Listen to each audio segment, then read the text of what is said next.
Assalamualaikum, hai, ketemu lagi di Diana Vitasari Channel di Inspirasi Budi. Jangan lupa subscribe, like, share, and komennya ya. Terima kasih. Berikut ini adalah contoh studi kasus UKPPG piloting guru tertentu yang bisa Bapak Ibu ATM, yaitu amati, tiru, dan modifikasi. Semoga nanti saat pengerjaannya bisa lancar dan lulus. Ini adalah studi kasus, mengambil kasus yang ada di kelas 2 SD. Permasalahannya yaitu siswa kesulitan memahami konsep dasar penjumlahan dan pengurangan. Yang pertama, permasalahan yang dihadapi saat mengajar matematika di kelas 2 SD. Saya menghadapi masalah ketika mengajarkan konsep dasar penjumlahan dan pengurangan. Beberapa siswa mengalami kesulitan dalam memahami konsep ini, terutama ketika harus melakukan operasi dengan bilangan yang lebih besar. Mereka seringkali bingung, terutama ketika harus meminjam atau membawa angka dalam operasi pengurangan dan penjumlahan. Akibatnya, banyak siswa yang merasa frustasi dan mulai menunjukkan ketidakpercayaan diri dalam mengerjakan soal-soal matematika. Nomor 2, upaya untuk menyelesaikannya. Untuk mengatasi masalah ini, saya mengambil beberapa langkah berikut. Menggunakan alat peraga konkret, saya memperkenalkan alat bantu seperti balok bilangan, manik-manik atau kancing untuk membantu siswa memvisualisasikan proses penjumlahan dan pengurangan. Dengan alat ini, siswa dapat secara fisik memindahkan objek-objek tersebut saat menghitung, sehingga mereka lebih mudah memahami konsep penjumlahan dan pengurangan. Pendekatan pembelajaran terstruktur, saya memecah proses penjumlahan dan pengurangan menjadi langkah-langkah kecil yang dapat diikuti dengan mudah oleh siswa.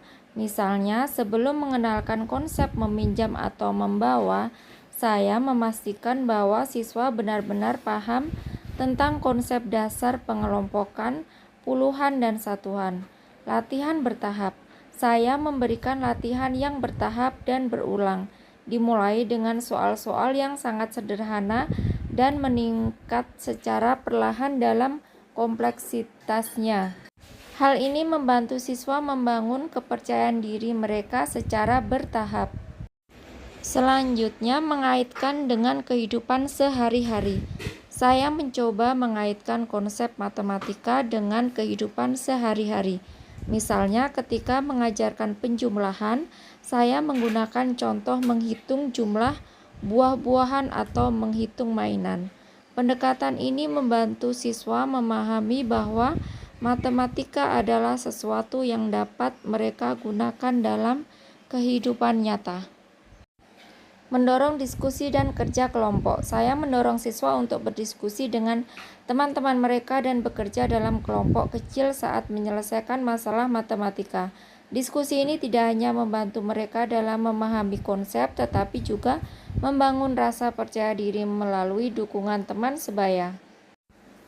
Yang ketiga, hasil dari upaya. Hasil dari upaya ini cukup memuaskan. Siswa yang sebelumnya mengalami kesulitan mulai menunjukkan peningkatan dalam memahami konsep penjumlahan dan pengurangan.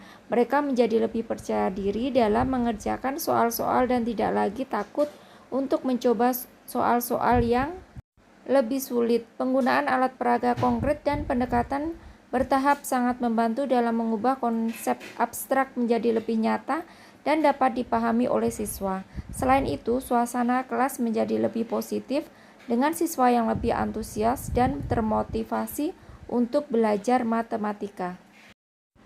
Yang keempat, pengalaman berharga. Pengalaman ini mengajarkan saya bahwa dalam mengajar matematika di tingkat dasar, penggunaan alat peraga konkret dan pendekatan yang bertahap sangat penting untuk membantu siswa memahami konsep-konsep dasar, kesabaran dan fleksibilitas dalam mengajar, serta kemampuan untuk mengaitkan materi dengan kehidupan sehari-hari siswa.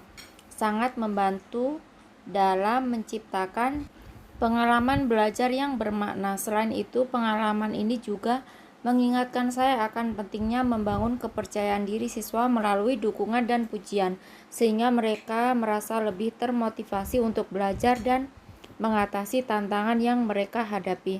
Nah, itu tadi adalah contoh studi kasus yang bisa teman-teman ATM amati, tiru, dan modifikasi. Semoga bermanfaat. Wassalamualaikum warahmatullahi wabarakatuh.